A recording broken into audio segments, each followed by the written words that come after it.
This was one of my last hard weeks of training. Punishing your body, very specific stuff for an opponent.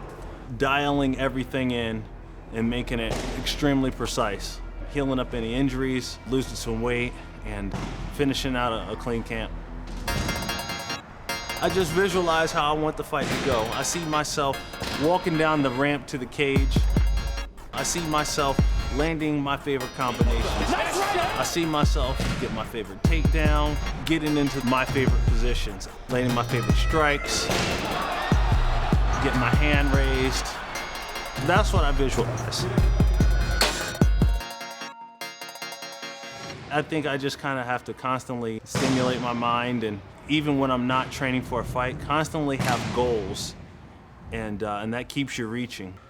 You just can't get to a place where you don't know what you're supposed to learn next. Rain, sleet, hail, snow. Fight team right here. And I'm the fearless leader. I'm anxious to have you in the corner again. Yeah, it's gonna be fun. Getting the band back together. There you go. He's just such a phenomenal athlete. He trains hard. He's always in the gym. And I think it's not that he gets assigned a team captain position. I think people just kind of put him in that position. And he's okay with it, you know? He's just such a good leader and such a good example of how to train that other people just want to, you know, train alongside him. Jump into a game. Oh, we are? Beers.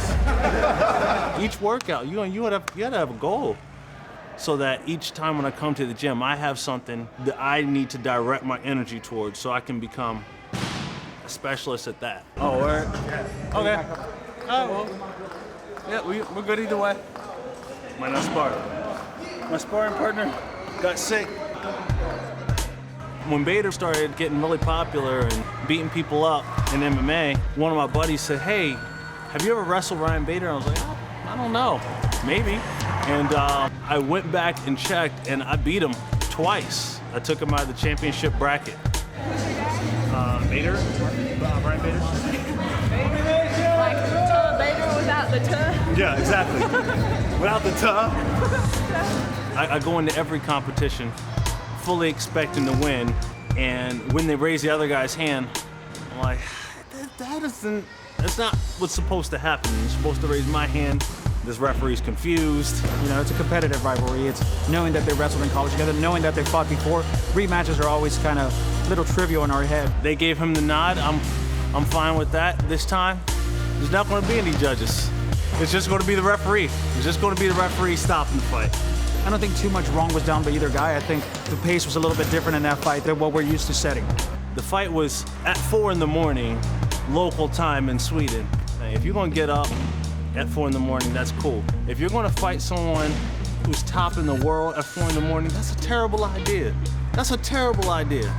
I mean, I think we can both agree we wanted a better fight, and we're going to get a better fight this time. Phil knows what he did right and what he did wrong in that last fight, and you know, realistically, the split decision could have gone either way. So now it's taking what we learned from that fight, putting it behind us and saying, okay, I'm a different fighter now. Let's go in there and implement my game and do what I know I can do.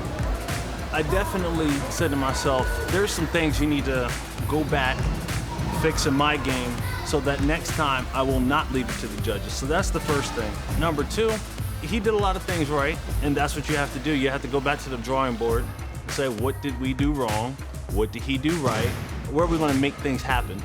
You know, you can't just wait for someone to make mistakes. No, we're gonna force him to make mistakes, and then we're just going to take things from him. Phil for this fight is more motivated than ever, knowing that it's a rematch, knowing that he could go back, get that loss off his record and nullify that is motivation enough. Fighting in Madison Square Garden, defending his belt, the kid's ready to go, man. He's gonna go in there and implement his will on his opponent and come out victorious. I'm not like this guy who gets hell-bent on revenge and I have to get these guys back, but yeah, I'm gonna have to get this guy back, and I am gonna get some revenge.